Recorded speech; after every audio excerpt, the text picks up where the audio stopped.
Hello and welcome to our discussion of the case study the iPremier Denial of Service Attack. The iPremier company is a successful high-end web-based retailer based in Seattle. On January 12, 2007, the company was shut down by a distributed denial of service (DOS) attack. The attack began 4:31 a.m. Eastern Standard Time, and then ended abruptly and mysteriously at 5:46 a.m. Bob Turley is the company's CIO. The CIO and the person responsible for coordinating response to the problem was asleep in a New York hotel room when the attack commenced. Bob Turley was thus forced to manage the situation from afar, via his cell phone. During the 75-minute event, Turley interacted with Joanne Ripley, operations team leader, Jack Samuelson, CEO, Warren Spengler, VP, Business Development, Tim Mandel, CTO, and Peter Stewart, the company's legal counsel. Following are the teaching objectives of this case study. To introduce students to the management issues that surround information security. Provide an opportunity to discuss crisis management. Help students understand the principles behind denial of service attacks, hacker break-ins, and technical security measures. In this section, we discuss various technical concepts on which this case is based. Denial of service, DOS, attack. In a DOS attack, the website is sent communicative packets far more rapidly than it can possibly handle them. As a result, the website is disabled by a flood of communication that overwhelms the site's ability to process interactions. In DOS attack, each packet in this flood of communication appears to be an authentic web conversation with the victim site. The victim site responds as it usually does to the beginning of a conversation, but the attacker then abruptly terminates the conversation. All of the resources of the website are consumed by beginning a very large number of bogus conversations. An analogy: imagine stopping for fast food along a highway. You find that a full tour bus has unloaded there just prior to your arrival. For some time, the fast food restaurant is overwhelmed with people from the tour bus. Imagine no one from the tourist bus purchased any food from the restaurant. They stood in the line, interacted with the cashier upon reaching the front of the line, and then decided not to buy anything. Customers really intending to buy food would be stuck back in the line. In a DOS attack, the actual website visitors would be stuck and unable to access the website. In a DOS attack, communication packets originate from multiple locations on the web. Small, simple computer programs carry out DOS attacks. These computer programs launch packets at targeted websites for a predefined duration.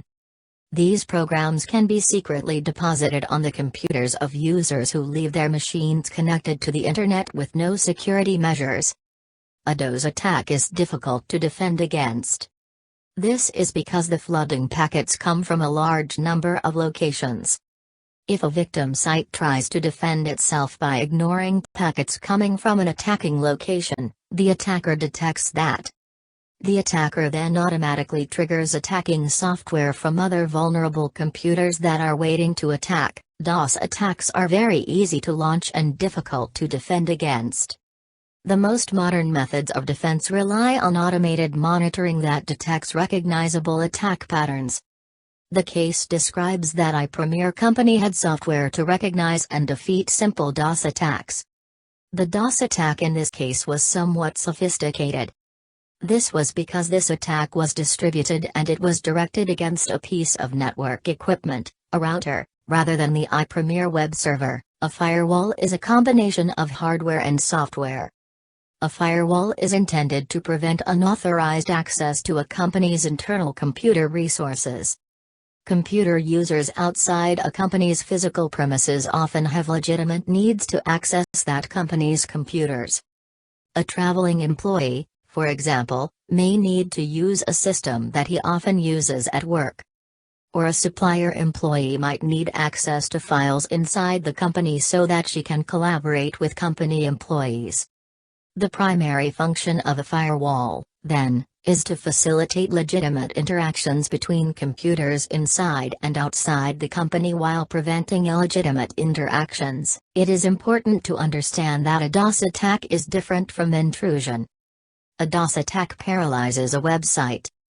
A DOS attack can consume all of the resources of the website without directly accessing computers inside the company. So a DOS attack does not necessarily imply that a hacker has intruded inside the company's computer systems. In the case of iPremier Company, both an attack and an intrusion occurred. It appears that a hacker discovered a security hole prior to the attack on iPremier Company. A security hole is a way that a hacker could use to access machines inside a company. The hacker used this security hole to store a file on an iPremier computer. That file contained a computer program. Hacker used this computer program to launch an attack against MarketTop. MarketTop was iPremier's major competitor. Hacker may have also used this security hole to steal customer data, including credit card information. However, it was not determined conclusively whether or not customer data was stolen. So the question arises, why does Ripley recommend shutting down to rebuild software systems? After the initial attack, the managers of iPremier Company were not sure whether data stored in their production computers has been altered.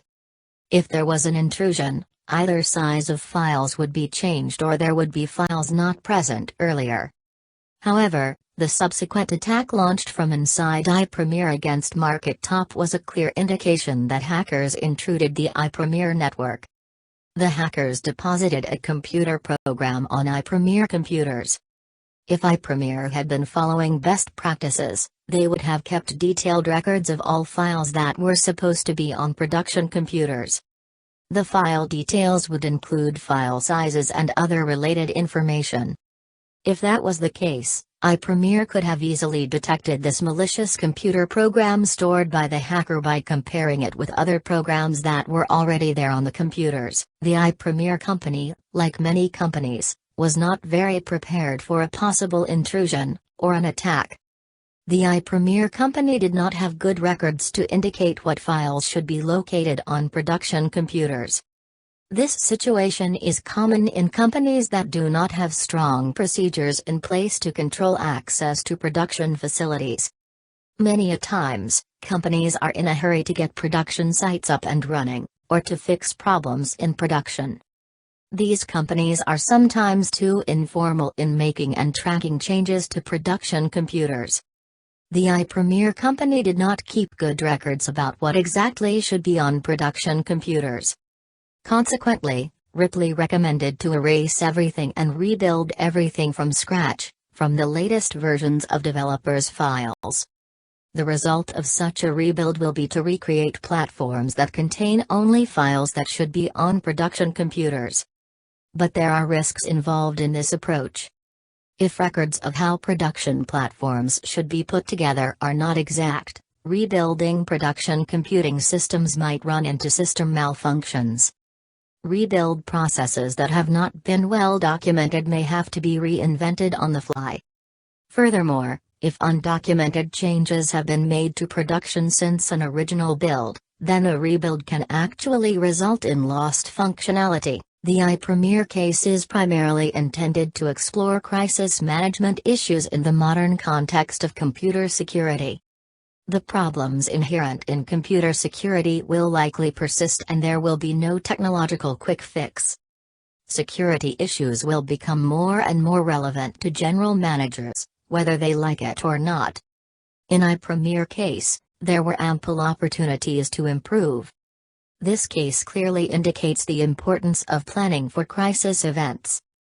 The case also presents opportunities to explore the human tendencies that often appear during a crisis. Some such major tendencies are political tendencies, covering your butt actions, tendencies to leap to conclusions or think wishfully. This case provides opportunities to discuss ways of avoiding, or at least diffusing, these tendencies. An important issue that becomes increasingly salient has to do with the management of public perceptions in and around a crisis. What the managers should disclose to their customers and to the public about what has happened is a very important issue. The issue is made more difficult by the fact that managers know very little with certainty about what has happened. So they are in the position of deciding what they should tell the public and their customers about what might have happened. Over or under reaction can lead to significant penalties, for example lost customers. As such, the decision is not easy at all. Finally, companies need to understand that general managers cannot leave infrastructure management entirely to their technical staffs. The technical issues are closely intertwined with business issues when it comes to managing technology, including internet security. We are living in a world where IT and the World Wide Web are increasingly crucial to business. General managers must increase their involvement by committing to learn what they need to know about technology to manage responsibly. In a real-time crisis, human decision makers have faced many more psychological obstacles. So, what are some of these obstacles and how they are visible in this case and in crisis situations more generally? Some of these obstacles could be emotional responses, including confusion, denial, fear, panic, wishful thinking, groupthink, political maneuvering, diving for cover, ducking responsibility, leaping to hypotheses or conclusions about what is happening, perceptual bias in favor of evidence that confirms currently held hypotheses. There are examples of each of these behaviors in the case. When Turley tells Ripley that an attack means there has been no intrusion, is an example of wishful thinking. Stewart's legal advice was politically motivated. This was especially evident from his ending remark. He said that he will inform the CEO that he has provided advice to Turley. Therefore, one would assume that Stewart fulfilled his own responsibility. Spengler was either clueless or manipulative, which is never clear. In a real-time crisis, human decision makers have faced many more psychological obstacles. So, what are some of these obstacles and how they are visible in this case and in crisis situations more generally?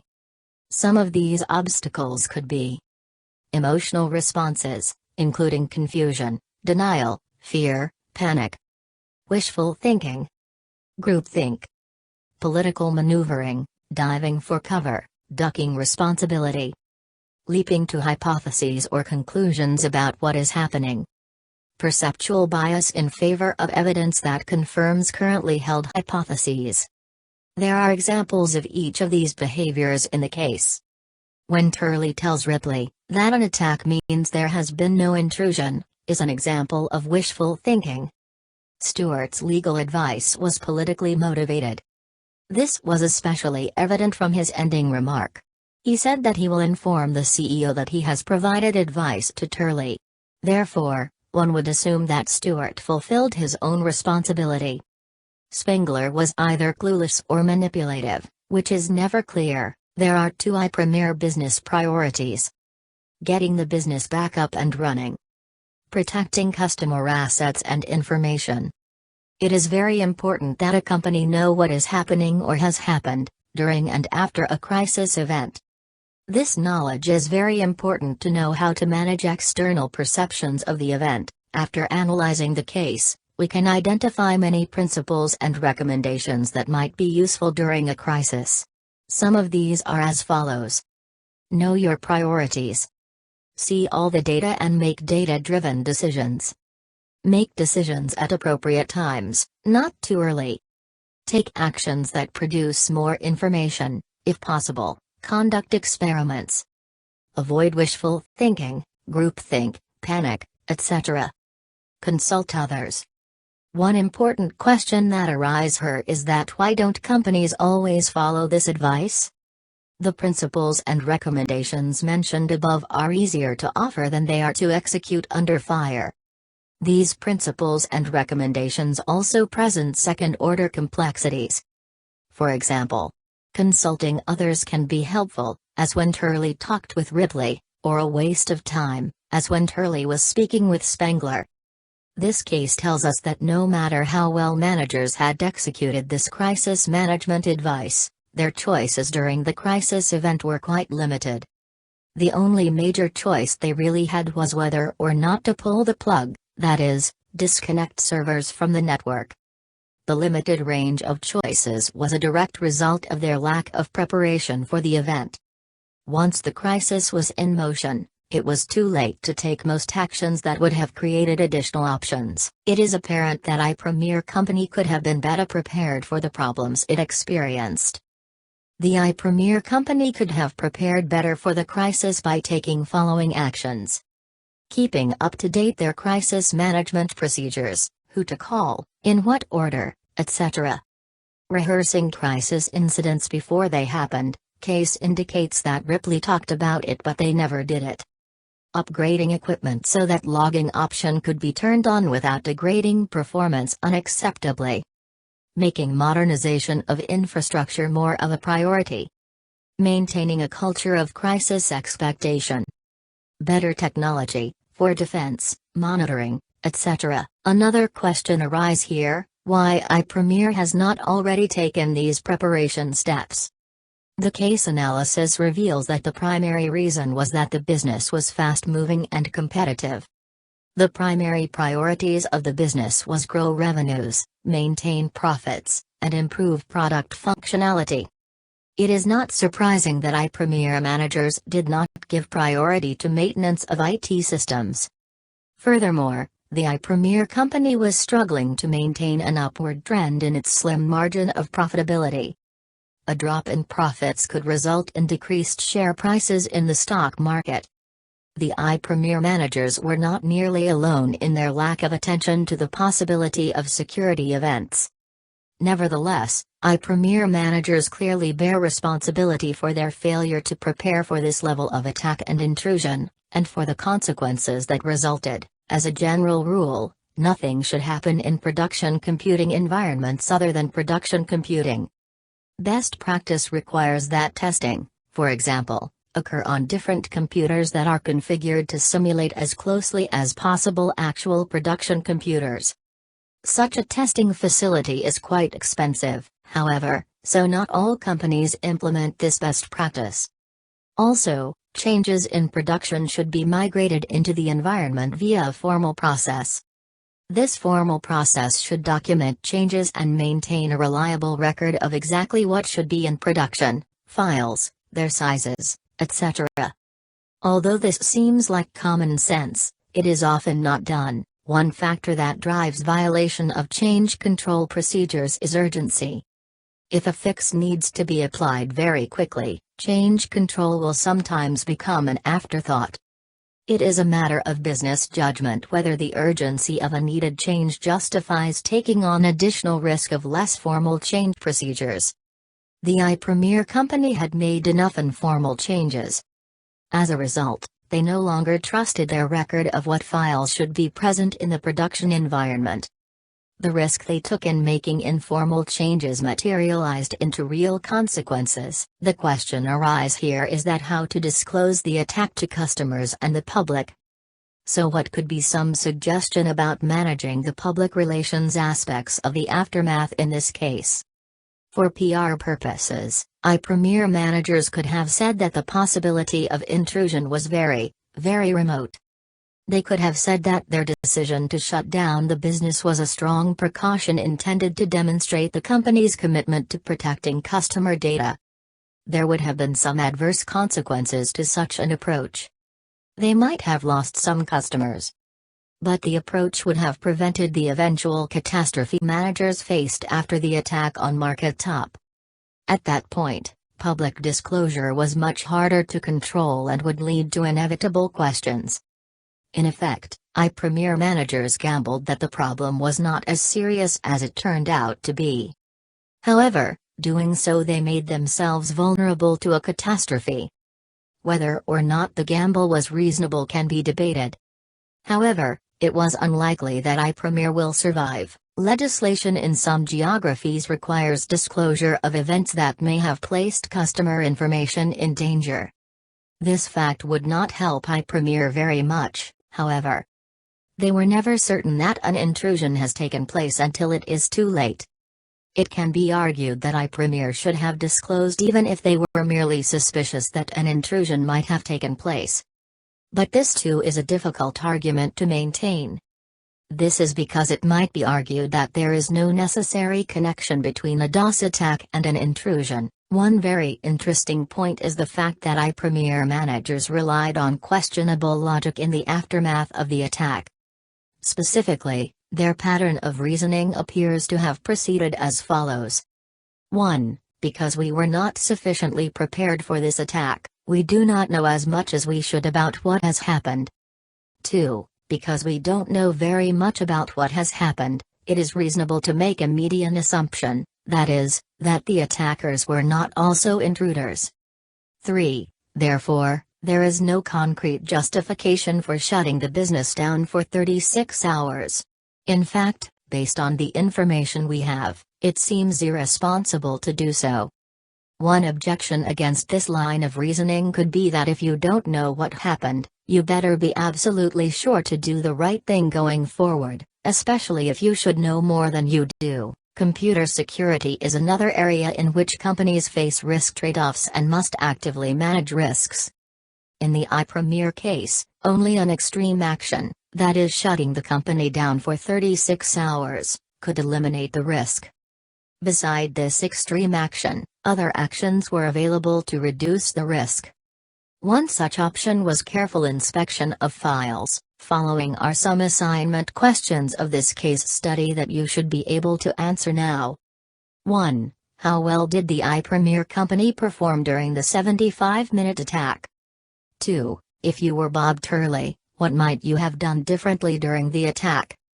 3. The iPremier company CEO, Jack Samuelson, had already expressed to Bob Turley his concern that the company might eventually suffer from a deficit in operating procedures. Were the company's operating procedures deficient in responding to this attack? What additional procedures might have been in place to better handle the attack? 4. Now that the attack has ended, what can the iPremier company do to prepare for another such attack? 5. In the aftermath of the attack, what would you be worried about? What actions would you recommend?